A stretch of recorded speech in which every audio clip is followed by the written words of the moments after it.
When, in the course of human events, it becomes necessary for one people to dissolve the political bands which have connected them with another, and to assume among the powers of the earth the separate and equal station to which the laws of nature and of nature's God entitle them, a decent respect to the opinions of mankind requires that they should declare the causes which impel them to the separation.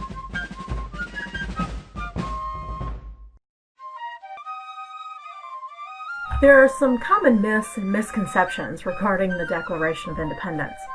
Many Americans assume that the document itself was the beginning of a discussion that the majority of the populace had to be convinced to adopt, or that it was the magical iconic key birthed in its entirety from the genius of Thomas Jefferson and adopted without alteration and unlocked the door to American republicanism.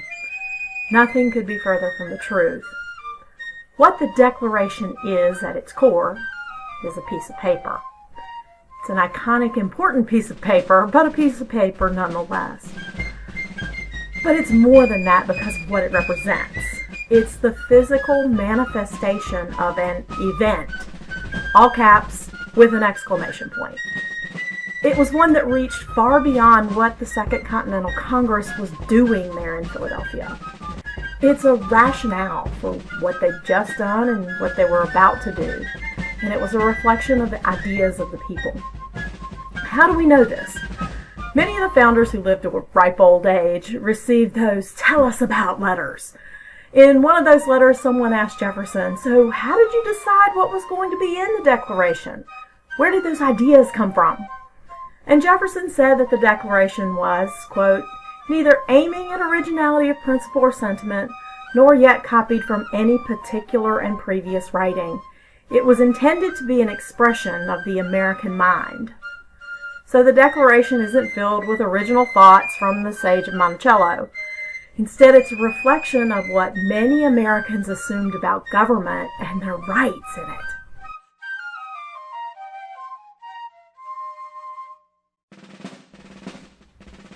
By the time the delegates gathered in Philadelphia in May 1775, the colonies were already on fire. Lexington and Concord had happened in April. The delegates had to think about a military response. At this point, it was defensive, but it had to be organized, and they were the body to do it. And because there were so many diverse colonies, it was a big job. The colonies were diverse, but there was still this spirit of unity, and there was strong support for the colonial cause. It's evident in what happened in Massachusetts and Connecticut. As delegates left their homes en route to Philadelphia, colonial militia came out to guard them along the journey. Now, it's not like the British were out there waiting to swoop in, but it was a show of solidarity. As this was happening, people lined up just to watch them pass by, shouting, "Huzzah!" That's 18th century speak for hooray. In 1775, the assumption of the delegates was that they were working toward reconciliation, not independence. But just in case those things didn't work out, that question of separation was not far from their minds.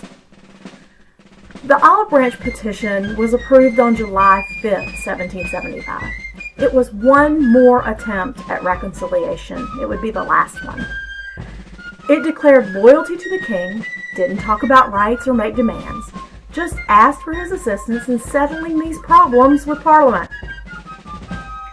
It was the victim of some incredibly bad timing. Word of Bunker Hill arrived at the same time, so the Crown was not amused or impressed. In August 1775, the colonies were declared in open rebellion, and this played into the hands of the most radical of the Americans who supported independence. Then King George III fed the flames.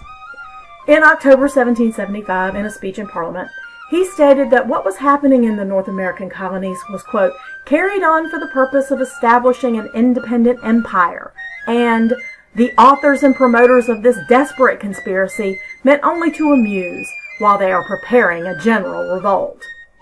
So, the king had a conspiracy theory. Then, in December 1775, he proposed and Parliament passed the Prohibitory Act.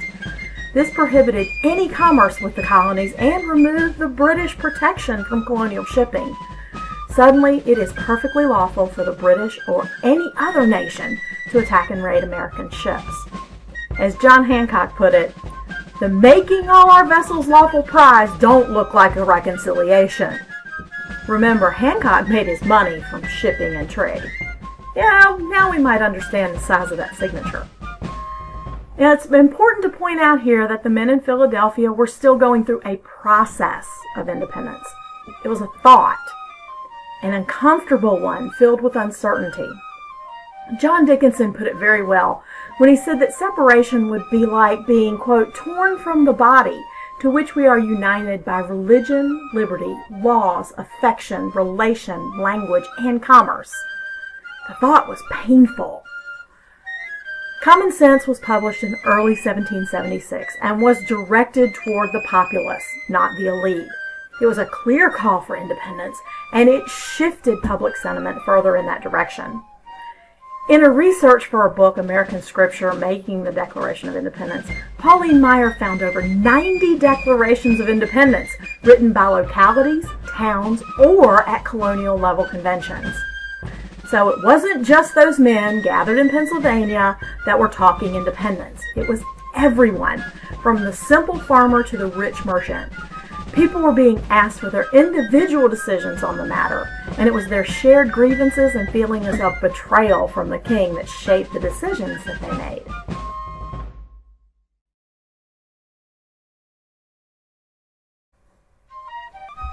On June 7, 1776, Virginia made a resolution to push the process of independence further. They sent it to Philadelphia via Richard Henry Lee, one of the delegates to the Congress. It was a statement that the colonies, quote, are and of right ought to be free and independent states. Boom. Well, not really. Congress had more pressing matters to deal with, so they say, thank you very much, Mr. Lee, we'll talk about that tomorrow. And that's what they do. On June 8, 1776, the independence debate got underway, and it was not a popular idea with everyone, and the debate carried for days. Some were for drafting a formal declaration. Some didn't know because they hadn't received instructions from their home colonies and were afraid if they pushed things too far, their colony might decide to withdraw from the already fragile Union, which would have been a disaster. Some were a little positive about it, but they wanted to wait and see. When it was clear that the debate wasn't going anywhere, Congress decided to put off talking about it again till the first week of July. By that time, each colony would have been able to discuss, receive instructions, and decide their position. In the meantime, anticipating that the outcome would be for independence and not wanting to waste any time, they appointed a committee of 5 on June 11th to draft a statement that would formally announce to the world that the American colonies were a free and independent nation. Of those 5 were John Adams of Massachusetts, Benjamin Franklin of Pennsylvania, Thomas Jefferson of Virginia, Roger Sherman from Connecticut, and Robert R. Livingston from New York. Jefferson was selected to write the draft, though the stories on how that happened differ. In 2 weeks, he's got to encapsulate the purpose and the rationale for their actions in a way that includes the people of all the colonies and in words that will impress foreign governments and lead them to support their cause. It's not a big ask. Not at all. Jefferson is pressed for time and needs source material, so he borrows from documents he's familiar with, a draft for the Virginia Constitution that he wrote himself, and the Virginia Declaration of Rights, ideas in which were pulled from the ideas of Commonwealth men like Algernon Sidney and John Locke. Jefferson is very careful to adjust the language and the rhetoric to include all the colonies. This is most evident in that section that lists the specific grievances. You can almost pinpoint where certain actions happened.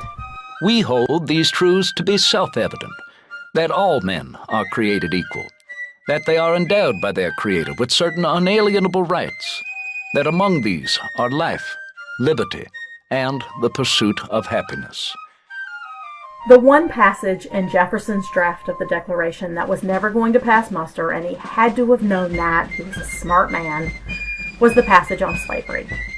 He accused the king of inflicting the practice of slavery on the colonies and attacked an institution so firmly rooted in their economy that it stood no chance with Southern planters and was questionable even for Northern merchants who made a tidy sum off the slave trade. Now this begs a question. Jefferson was a slaveholder himself, so why would he say such a thing? Jefferson knew slavery was wrong. Many did, and he admitted it in his own words. I tremble for my country when I reflect that God is just, that his justice cannot sleep forever. Truth is, this was pretty much a fumbling attempt by a relatively young man to address a subject that no one wanted to talk about. What happened then is what happened several more times in the founding era.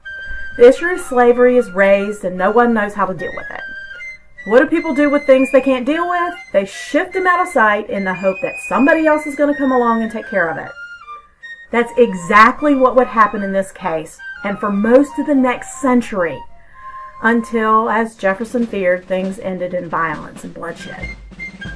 Keep in mind now, the Congress has not yet approved Lee's resolution, and that didn't happen until July 2nd, 1776, which, it can be reasonably argued, is really the day America declared independence. As soon as the vote finished, Jefferson's draft was brought to the floor, and from July 2nd to the morning of July 4th, Congress debated, altered, and deleted the language in the Declaration. Poor Jefferson was not happy with the editing process. He saw the changes as mutilations and reportedly sat in the corner of the room sulking and looking miserable. When all was said and done, the changes to the Declaration were mostly cosmetic, except for that slavery passage. Words were made more precise, and John Adams decided that he liked life, liberty, and the pursuit of happiness much more than he did Locke's life, liberty, and property. On the afternoon of July 4th, Congress formally adopted the Declaration of Independence. Now what? Well, now they have to tell people, both that European audience that they need to acknowledge them and the American people who are waiting for something to happen. The manuscript copy is sent to John Dunlap, the official printer for Congress, and as quickly as possible it's distributed to as many people as possible. Copies are sent to troops in the field, to state assemblies, to town committees of safety. It's read in public from courthouse steps and in public squares, in churches and town meetings. The people respond with celebrations and with some destruction of property. Tavern signs that bear an image of the king are torn down. And in New York City, a statue of the king on his horse is pulled down, and, funny story, later is melted in the bullets that the Patriots fire at the British. There are fireworks and parades, and for most, the mood is festive. The people, through the Congress, had declared independence. For the support of this declaration, with a firm reliance on the protection of divine providence, we mutually pledge to each other our lives, our fortunes, and our sacred honor.